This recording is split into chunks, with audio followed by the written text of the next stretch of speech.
after a day of neglecting, we're back to Everlasting Summer.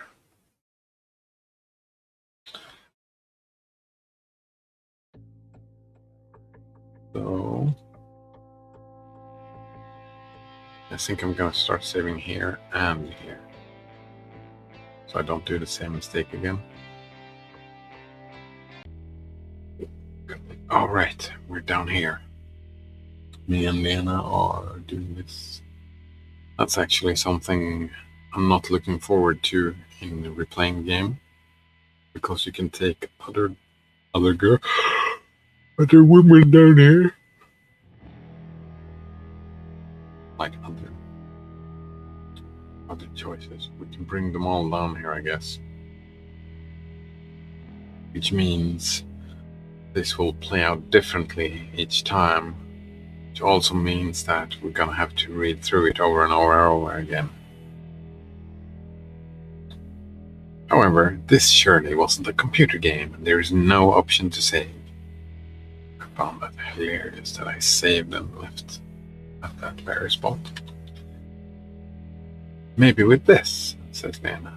Lena offered me a rather big crowbar. I'll give it a try without it first. However, the door wouldn't budge. It only creaked nastily, and the door wheel didn't turn a millimeter. Okay, give it to me.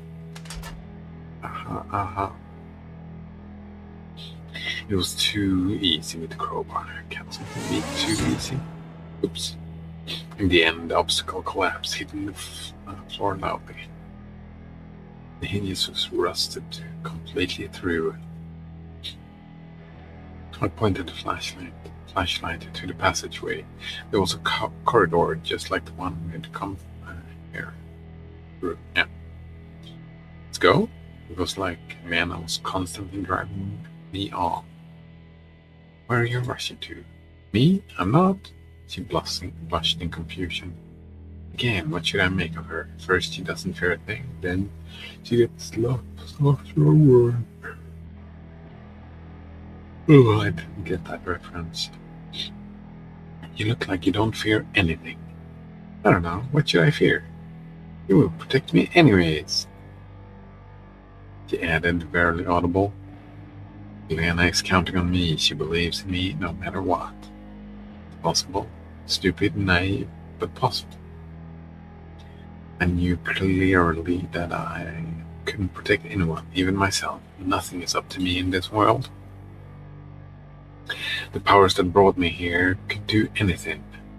That didn't exactly mean that inevitable death awaited me at the end of the tunnel. It could be lying in wait anywhere in this camp. Let's go.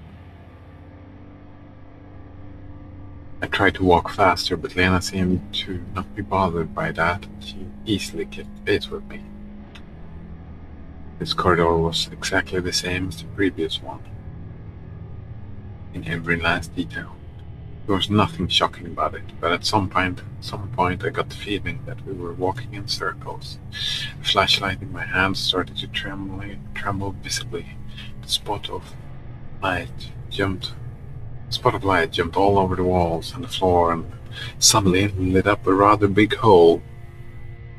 The hole wasn't too deep, and down below we could see rails. What's down there? Looks like a mine. Shall we have a look? Why not go further along the corridor? I don't know. I think we should go down there. I estimated the height it would be possible to pull ourselves out. Okay, let's check it out. I jumped down the hole and helped Lena get down. It really was a mine. Wonder what they could have mined here. What minerals are there in this area? I don't know. Well, yeah, stupid question. Looks like there are none now. We headed into the darkness. It was hard to walk because I couldn't choose where I trod. Wobbly wooden planks or uneven ground.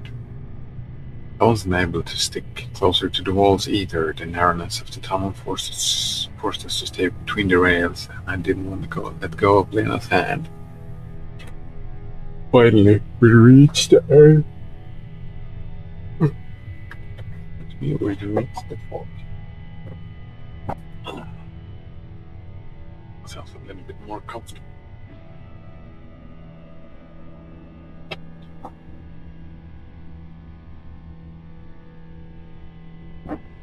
So, we reached a fork. Just great. Where should we go? Where? I'm not certain that we'll be able to get out of here at all, especially if we're going to play Pac-Man. Play what? Never mind, we'll get lost. But if there's an exit here, there may be one. There isn't. So should we go back? I bit my lip until it bled and yelled out as loud as I could. Shrek! Loud echo rebounded from every direction at once. Soil even fell from the ceiling in some places. See? Then I will go alone, says Lena. What? I grinned stupidly. Alone? Where to? We must find Shrek. He may be... Lena blushed once again and stared at the ground.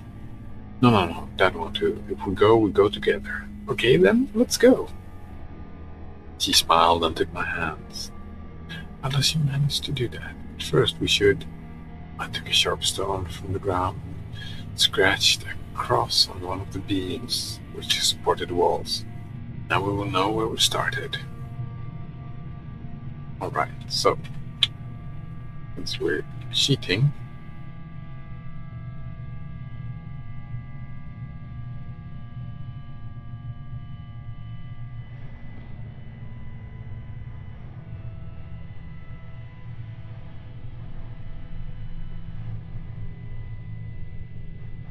oh.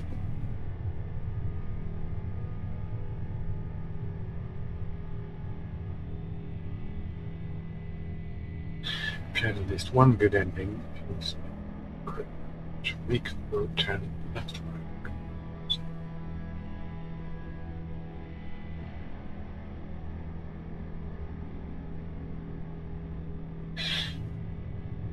Okay, a quick way to exit mines is to always follow the same direction. Alright? That's what I did the last time. I think I did left. Right. Ah, here we go. And all the good enemies. Wait, what's the difference here and here, though? Let's go right. See if this is... Maybe we don't find Shrek. I don't know. Let's go right. Seems that there's another fork in the road. Oh, here. I haven't seen this. Finally, the tunnel had led us into a hall with high ceiling. Although it hardly could be called a hall. It seemed like something was mined here. Maybe coal or gold. Something else. The walls had been cut by pickaxes or pneumatic drills. This place was pitch black, so our only salvation was the flashlight. If it breaks, it's unlikely we'll even ever get out of here. I noticed a red piece of cloth in the slide. It was a pioneer neckerchief. Shrek was obviously down here somewhere. Shrek. Only echoes answer this. He must not be too far away since we found the scarf here. Frankly speaking, I was mostly wondering where here actually was. Where could he have gone from here? There were no other exits from this room. Certainly it was possible that there were other places in these tunnels we hadn't visited yet. Means we have to keep searching for him. There seems there's another fork in the road. Oh, so I just hadn't found that before. We keep going right. Another fork, let's go right. Another fork, let's go right. And here we are. I remember this place. I'm kind of curious what Elena's take on his behavior is. Around the next turn, a wooden door appeared. Light. At least it's something. What? At least it's not another fork. What's in there? We don't have any choice but to check it out. I strongly pulled the handle, then opened the door. There was a room behind it, which might be one of the maintenance rooms for the bomb shelter. Empty bottles and cigarette butts were scattered everywhere. The walls were all covered in scribbles. So that means there is another exit from here. I didn't want to believe that the people who had left all that had come the same way as we did. Sadly, Shurik wasn't here. Oh?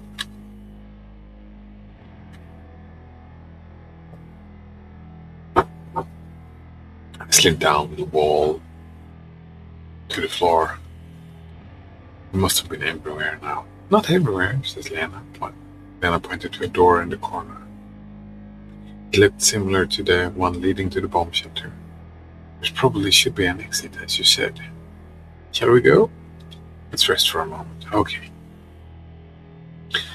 Lena sat next to me very close and took my hand. It's all right. What do you mean?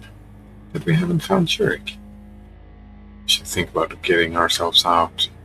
We'll get out. Yeah, probably. I probably remember the way. Or at least I thought I remembered it. I'm not afraid at all, says Lena. She suddenly said after a short pause. That's good. Because I'm with you. Suddenly there came a noise from behind the door to the mine. I jumped up at once and started looking for something I could use as a weapon. Did you not bring the crowbar? The noise of heavy footsteps were getting closer. Oh, here he is. Finally, the door opened and Shurik appeared from behind it. In the silence, I froze, staring at him. There you are. Did you think you could hide from me? What? Did you think I wouldn't find you? But I did. He wasn't saying that was for sure. His face was distorted by a scary grimace. His eyes gleamed behind his glasses. The missing pioneer held a metal rod in his hand. Are you mad? It's us. Yeah, I can see it's you. He took a couple of steps towards us. Instinctively, I shielded Lena. Did you think you could make a fool out of me, leading me here and there, to the left, to the right, to the left, to the right? And I followed. He raised the metal rod. Everything after that was like it happened in slow motion. Shurik charged at us, me pushing Lena out of the way, the rod slowly arcing towards my head. My hand with the flashlight going up. Following all of that, complete darkness, rapid breathing, blood hammering in my temples, silence, dreadful, heavy silence, merging with the darkness. I moved my hands, trying to find the wall, when I felt someone's touch. Don't be afraid, I heard a familiar voice near me. Where are you, you damned lunatic? I shouted. He left. Which way did he go? Where to? Lena's voice didn't sound too calm, but certainly didn't sound like it should in such circumstances. Calm down. She hugged me tenderly and pressed her body against mine. I tried to gather my senses to recover my breath, to adapt to the darkness. What should we do next? We have a gun. Oh, right. I was thinking, what the fuck? But no, they have the flare gun. Well, who do I shoot? It's loaded with a flare. You might be right. Took the gun from my belt, pointed it to the side and fired.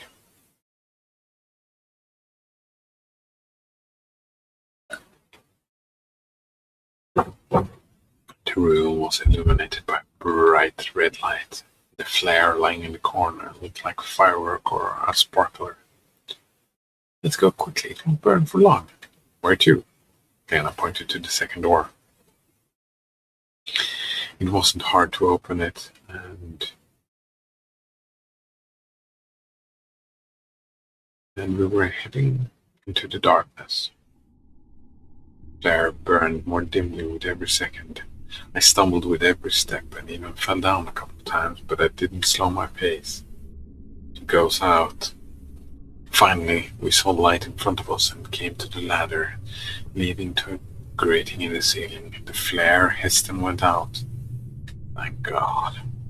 It turned out that we were right under the statue of Genda. The grating was rather sturdy, but we managed to open it after breaking the bolts with the flashlight. After reaching the surface, I collapsed on the grass, exhausted. That was terrible. Lena sat next to me. Just dreadful. By that time, I didn't give a damn about this world, the camp, the 410 bots, or my previous life. The strangest and nastiest thing was that there was nothing supernatural in these events. Indeed. Cherry just went crazy, insane. Nothing strange about it. I would have two in his position. Wait, what? In his position? Someone led him down there, is what he said. So would you go insane? If you had hallucinations, then you would go insane, I guess. Something like that. Lena patted my head tenderly and smiled. It's all over now. I don't know, there's a crazy pioneer in the woods. You could even say a maniac killer. I think he's gonna be alright. Alright? I'm not sure about that.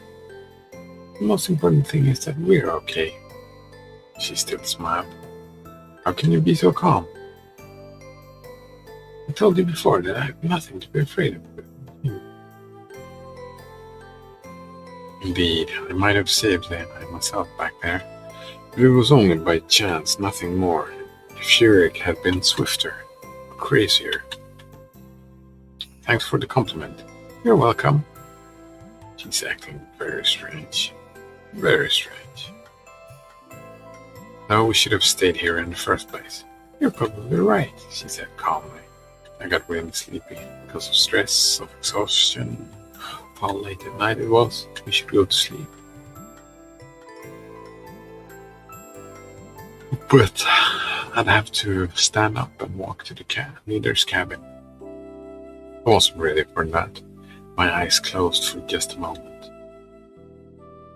Stars looked down at me from the sky. Thousands of them, even millions. Now their light didn't seem to be so distant and cold. On the contrary, they twinkled to me, as if whispering among themselves, telling merry fairy tales in eager competition. About a galaxy far, far away, and violent fluffy piglets. About mysterious asteroid belts where ships have disappeared. About fearless starship captains and his brave crew. About exceptional treasures and unreachable peaks of a planet on the edge of the universe. I wonder, is that a dream? I lifted myself a little and realized that my head was in Lena's lap. Did I sleep long? I asked in confusion, but didn't wish to get up. I don't know, I don't have a watch. He laughed. Approximately? Well, maybe 20 minutes. Ah, that's okay then. Laying down again, feeling nice and calm like never before. The events of the night would become distant, as if I started to forget them, like the stars were telling me. Shurik has come back. What? I jumped on my feet instantly. There he is, sleeping on the bench. Lena pointed to the benches in surprise. What are you? You were sleeping so peacefully that I didn't want to wake you. I felt a shiver of fear because such behavior was not just strange. It was just not just inappropriate. It scared me more than Shurik's insanity in the dungeon. A lunatic who half an hour ago tried to kill us arrives, lies on a nearby bench and falls asleep. She just sits there. Nothing to worry about. He just seemed a little bit off. Then I got confused and blushed. He walked unsteadily and didn't look towards us. And if I'd made a noise, she was about to cry. Okay, don't worry. There were some logic to her words. She probably did the right thing. She would have woken him up, though, and left or something. In any case, we had to interrogate Shurik thoroughly. I jumped up, walked quickly to the bench he was sleeping on, and slapped him. Ouch! He woke up at once. What the hell? What are you doing, you bastard? What? Shurik stared at me with a scared and moreover sane look. What was that all about down there? What? Where? In the dungeon, in the mine, in the bomb shelter. Did you go completely nuts? I don't understand you. He looked around. Why am I here? Where should you be, in your opinion? Oh, wait, I know. You should be in an asylum. I went to the old camp in the morning for some spare parts, and then... Don't you remember anything after that? Lena asked after. Yes, and I don't pretend, I said calmly. I sat next to him. It really looked like he wasn't lying, though. I don't understand anything. It's unscientific. Who cares? Don't think that I trust you. Memory loss can't occur just... Sherrick talked to himself. Mumbled something, not paying any attention to us. Let's go, said Lena, quietly. Shall we just leave him here? He's not in his right mind. He has to sleep. It's dangerous to leave this psycho alone. He may strangle Electronic with an induction coil in the night. It's going to be all right. Trust me. I had no reason to trust her. However, I didn't have any reason to trust her either. All right. I flipped it around. On the other hand, who cares now? I wanted to fall asleep as quickly as possible. Okay.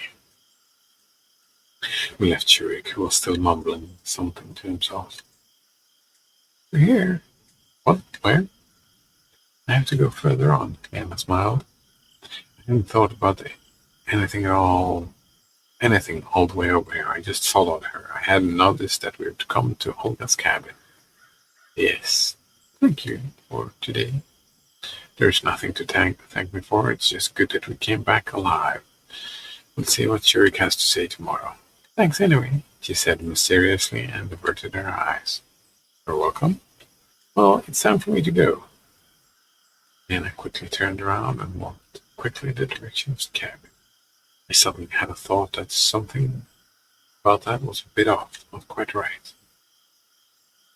After all that had happened, it's time for me to go.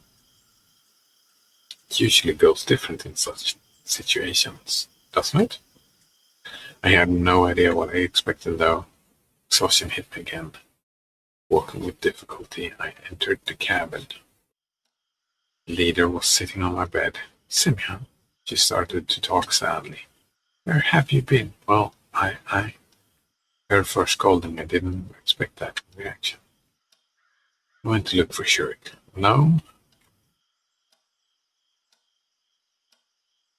Oh. All right. Went alone. Why? I wonder why Damn it. Damn it. All right. Yes, alone. So, what about Shurik? Looks like Olga was really worried about the fate of the lost pioneer. What's so strange about that? Leader can treat her work lightly, but it doesn't mean that she's a heartless person. He's okay as he could be in such a situation. That's good. Go to sleep now. Wait, but... She turned the light out quickly, showing that the conversation is over and I couldn't ask anything. So should I? Ask why she didn't scold me? Still, Lena, what happened today? My thoughts slowed their pace before stopping completely.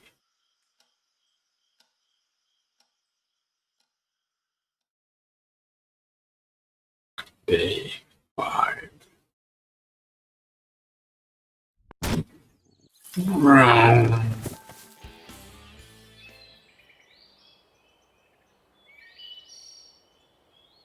can choose only one destination on the map. All right.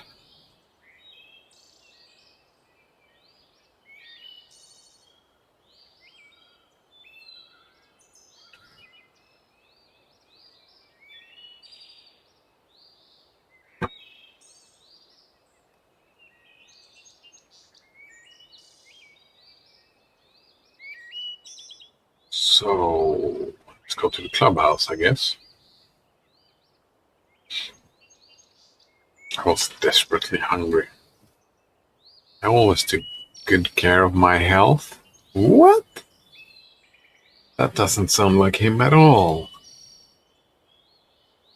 And even better care at the times when something started to hurt badly.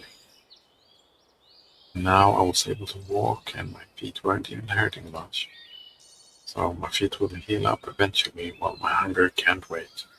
I decided to take advantage of electronics invitation.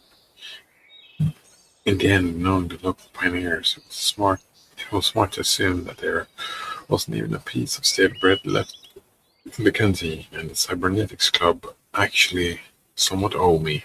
Sure, does indeed. With such thoughts, I approached the club's building, and I heard screams from within it. I tried to listen closely, but I couldn't figure out anything. Give it back. No, I won't. Liana was running around the room with a coil of wire in her hands, chased by Churik. Guys, I'm sorry to interrupt you, but give it back. They didn't even give me a bit of attention. No, I won't. Churik completely caught up in the chase, slipped past me, almost knocking me down. Hey! Liana was running in circles around the room, laughing cheerfully. I wonder what she needs this wire for. Meanwhile, the head of the Cybernetics Club was looking fine even after yesterday's madness. One could even say that he was looking fresh. This probably wouldn't help him to catch Liana. She was smaller, more agile, and faster after all. She could easily drive him to exhaustion. Hey! Liana ran up to me and hid behind my back.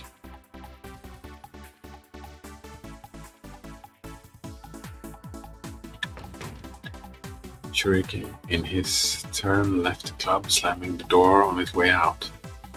He was offended, it seems. Hey, what's wrong with you? You won't catch me. She looked at the electronic, who was silently observing all of the silly running, and stuck out her tongue at him. Simi, take that wire away from her. What do you need it in the first place? You don't have enough wire or something? He was trying to catch Liana, who was hiding behind me. He moved to the right while she moved to the left. He moved to the left and she moved to the right. In the end, I got tired of this and grabbed the wire from Liana with one dexterous move. Give it to me, give it back. She shouted resentfully. No, I won't. Stop horsing around. I held the wire above my head so Liana, with her height, couldn't possibly get it. Thank you, said the electronic.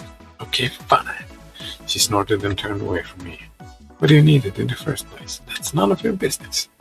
Liana looked at me slyly. Do you want me to tell everybody that you... Shut her mouth with my hand and dragged her along to the exit. Okay, we need to go. I told the electronic while giggling stupidly. What did you come for? Once outside, I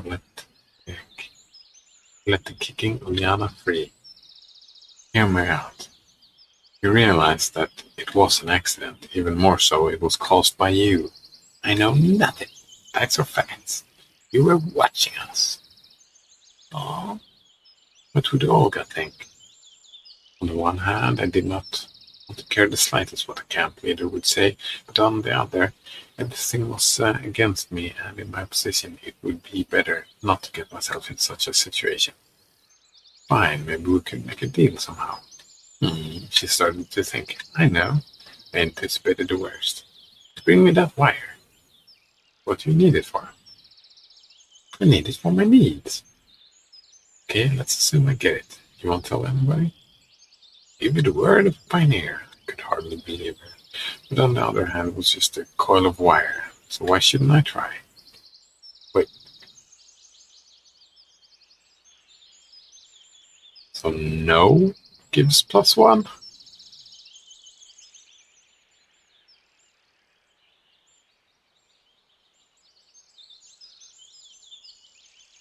Oh, so her story probably is. I'm curious now. Food poisoning, cancer, overdose. Smooth top, clean with a piano, helping out, taking responsibility, being on the stage. I haven't seen that. Lose against again. Take the cutlet, yes. I'm kind of thinking that since he's behaving like such a kid, that I don't know, we're taking responsibility or something. Let's refuse, I suppose. No, no wire for you. Enough already. Then I'll tell everything. I'll tell everything anyway, or at least I will. Get lost. Yeah, sure, as if it was my fault. It is. You were watching us. No, I wasn't. But no matter how you slice it, I actually was. Lisa doesn't think so. She doesn't agree with me about a lot of things. And Olga won't be happy either. You know what? I started to lose my temper. If you want to tell everything, go ahead right now. Don't forget to mention that the government's default, world depression, global warming, and the Genesis flood are all my fault too. Oh, come on, stop overacting like that. I was joking. Joking? I suddenly realized that I really was wound up too much. Your jokes are stupid. What am I supposed to do every time? Guess if it's real or a joke? Yep. She grinned. It's more funny that way. Liana turned around and ran towards the square, waving her hands in parting. Still, you can't deal with her unharmonious ways. I sighed and went back to the club's quarters. Electronic was building something with rapt attention. Now I'm done with everything, so I thought you could get me something as you promised. My voice sounded a bit sycophantic, which was enough to drive me mad. Of course, I'm not insisting, but 1 minute. He tore himself away from his work and got a pair of buns from the drawer and a classic triangular pack of kefir. Be my guest. Thank you. While I was busy eating, Electronic didn't turn away from his device for a second. He was rolling up the wire, which I had taken from Liana, onto the coil. What's this? An inductor. Inductor? Join our club and you'll know everything. He looked at me and smiled slyly. I'll think about it. Of course, I wasn't going to join anything about anything, but taking into account that he had fed me, I had to be polite. By the way, as I said, I have something else. Well, yeah. Wait a second.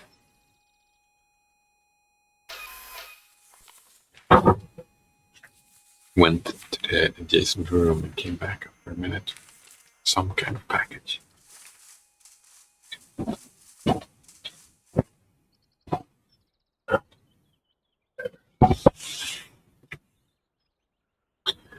Went to the adjacent room and came back after a minute with some kind of package. Ooh. He's got a package in his hands right here. Look. So he's holding a package, right? Ta-da! He gave it to me. There was a big scuttle of vodka inside. Oh. Huh? I get it, but it's still in the morning. Or does Electronic share the motto of get drunk in the morning, take the entire day off? Nice. What are you talking about? I'm not suggesting we drink it. We have it to clean the optics. Clean the optics. Yeah, right. Eternally. Okay, I gave him the package back. I'll go then. Come back anytime. Of course. The moment I want to have a drink. Walking out, I questioned myself why he wanted to show me the vodka in the first place. And indeed. If it wasn't for drinking, then why? Suddenly, my hunger returned again. Sure, a meal of some buns and kefir was awesome, but it's not enough to fill me up. Luckily for me, I heard the bell sound calling pioneers for lunch. The day has just started and I've gone through so many things already. But I did it, and now I have legitimate grounds to fill myself up. Today I wasn't the last one, so I could choose a free table. Lunch included pea soup and mashed potatoes with fish. Have I done this, by the way? I have. Oh. It was a major disappointment to me as I don't eat fish. Oh, here we go. And we go with Lena. Let me go with you. Lena says, let's go. Okay, that's fine. Flavia grabbed the second basket and ventured to the opposite side of the island. Well, let's go. Yeah. Lena smiled. Just pay attention, don't leave a single berry behind. You too. So it was harvest time. Indeed, the strawberries here were delicious. I could probably eat them all if I didn't stop myself in time. Despite being wild-grown, the berries were close to garden ones in size and had a rich red color, so it was clear that our visit here wasn't in vain. I like this picture a lot, by the way. I like water and I followed them closely as we had only one basket for the both of us. Felt like a really mushroom picker, examining each shrub and carefully pawing the grass. Well, you're much better than me. Am I? Frankly, I'm not even counting them. Yeah, right you are. The basket was half full already. You must enjoy nature, right? I do. Bright sun rays pierced the treetops and blinded me for a second. I sat down on the ground and leaned against a tree. Still, it's so beautiful here. And I sat down next to me, so close that our elbows touched. Yeah. We just sat and enjoyed the moment. It seemed like time stood still, and the wind gently shook the tree leaves. Some bugs lazily hopped around the grass, and splashes of sunlight played on the faraway water surface. Nice.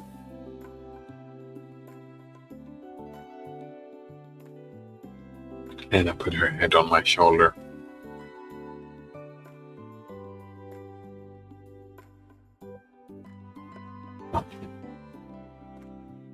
I was surprised at first, but then I heard her regular breathing and thought, just a matter of course. Probably she felt drowsy and wanted to take a quick nap. I just sat there and didn't think of anything for a few minutes.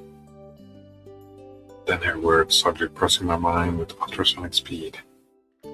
So close, sleeping, so warm, so gentle feelings. I gazed at her. She had such a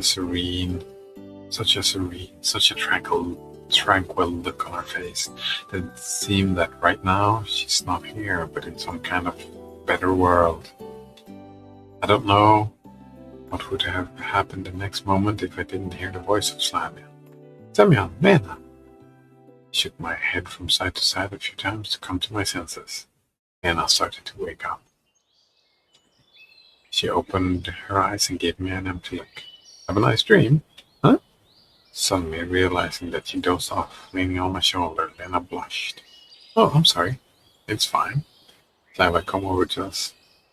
So Lena rushed to get up. So how much did you get? I sighed. That's not a lot. Her basket was filled with strawberries to the brim. Oh, it's enough anyway. It's time to get back. I grabbed the basket and we headed back to the boat. Boom. Oh, way back. Took less time. Ignoring everything else. And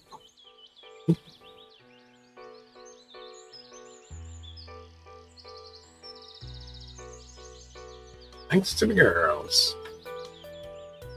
Oh.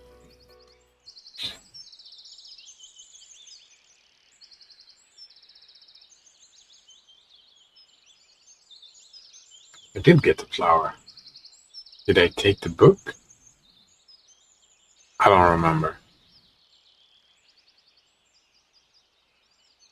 So let's go to the library, just in case.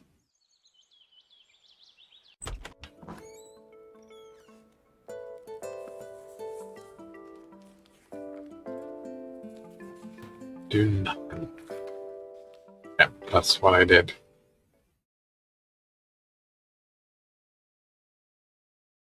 Oh, I do all the things.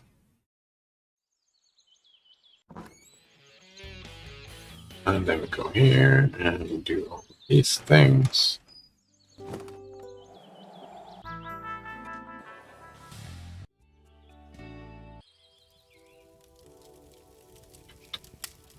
Go to Alisa and Vanna.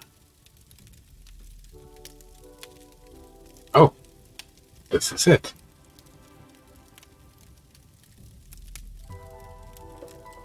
Lena's score is at least 6 and Alisa's score is less than 6. Oops. Try to find out what they are arguing about. Only Lena and Alisa stood out in all this splendor.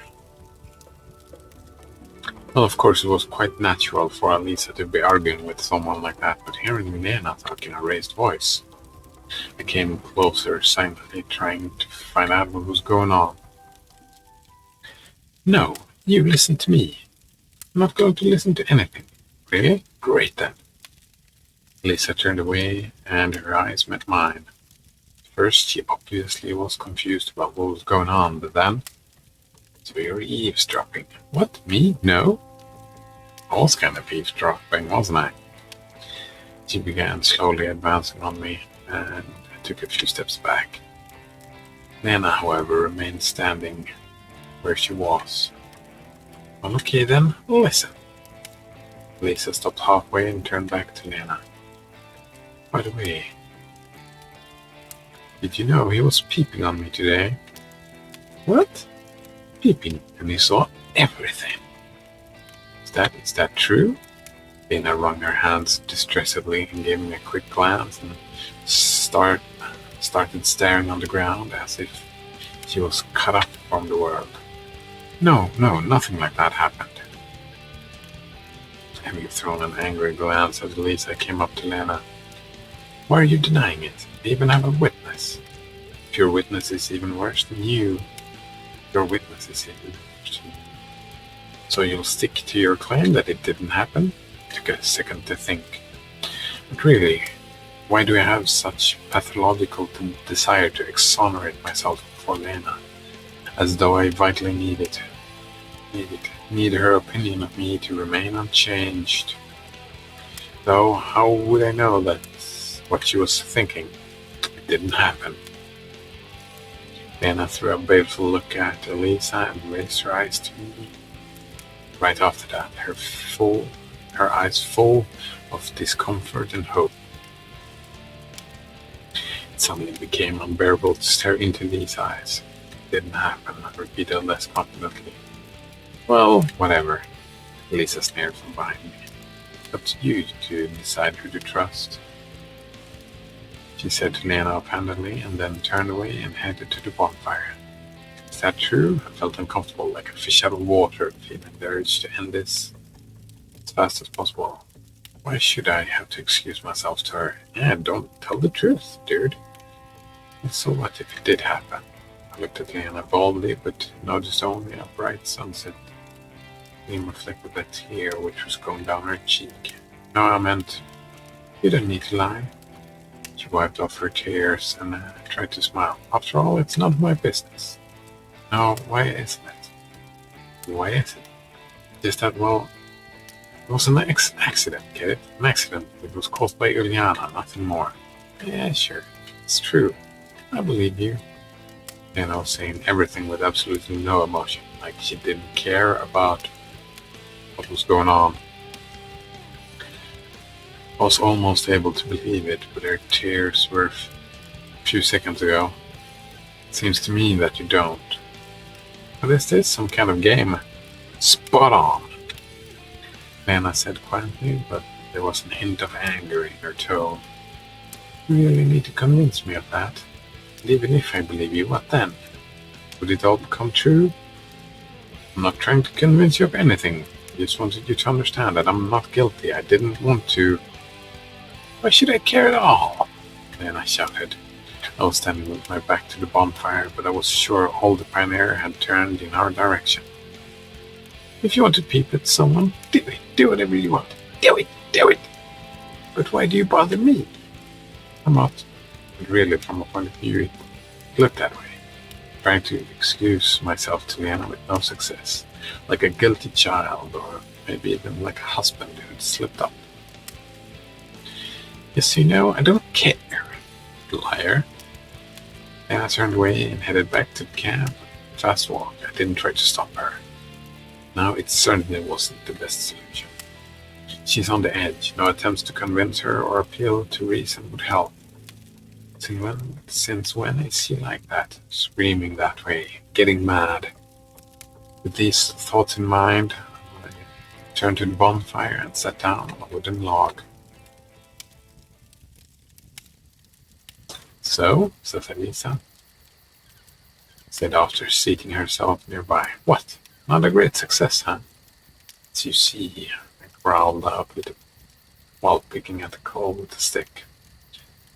It grew completely dark and the glade was plunged into darkness. The surrounding landscape was reminiscent of a picture from a child's book about a wood monster.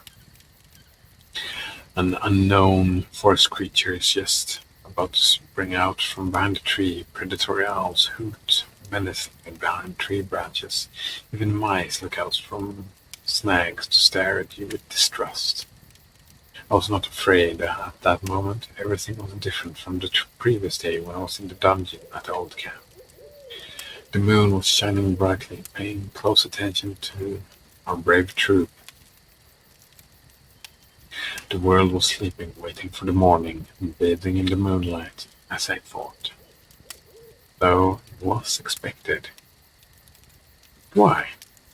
I finally managed to pick up the largest burning log and throw it into the center of the fire, causing the flames to rise up a meter high and a vortex of spark to spread out in all directions. Is Lena often behave like that? How? Screaming at others. Couldn't believe she would act in such a way. She's human like everyone else, Elisa giggled. As if you hadn't noticed this before. What hadn't I noticed? Her. What do you mean? I mean, this is her true face. What do you mean, true face? Oh, you're so stupid. Finish what you started. She's not what she seems like. Not like how you thought of her before. So how is she? Okay, I'm sick of this. Lisa stood up, intending to leave. I didn't say anything, just sat and listened to the silence of the forest. By the way, if you want to follow her, I think she's on the island. It's a weird place to go. On what island? The one where you were gathering strawberries today. What is she doing there? Oh, you really are an idiot, says Elisa. Elisa stomped the ground, circled the campfire, and sat on the opposite. I must have really lost track of things. My head was absolutely blank, to be precise. It was so heavy and full that not even a single idea would have had the chance to dwell there. If I would compare my brain to its prime to If I would compare my brain at its prime to a broad highway full of speeding thoughts overtaking each other and causing a giant chaotic crashes, then now it's nothing but a forgotten tiny path in a distant desolate forest, which is only used in times of absolute necessity. Calm your mind. It's nice. I tried to think over what had happened, analyze it somehow, but it seemed I was bashing against an invisible wall. Moreover, it was impossible for me to find a single emotion in my soul, any response, as if it had all happened to someone else. I failed to convince Lena that I'm not guilty. Should I care? Lena cried, screamed, and then left. So what? I don't feel anything about it. Should I? Bit my lip until it bled and stood up. I couldn't bear to stay here among these laughing pioneers. I should run away. It doesn't matter where to. The forest, the mine, even space. I don't care. Just as long as I get far away from here as possible. I seized the moment where the camp leader was looking in the other direction and vanished into the forest shadows. There had been no rain for a long time. However, I'm not sure whether it rains here at all. What a stupid idea. Of course it does. Plants need some moisture. The night was fresher than the afternoon, but the air still hadn't had enough time to cool. I felt a little dizzy from the evening stuffiness. Suddenly, I realized that I really wanted to swim. This is why we're saved?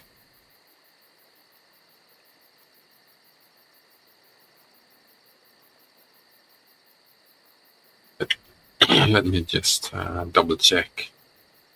It's quite normal desire because the days are hot and you constantly feel soaked.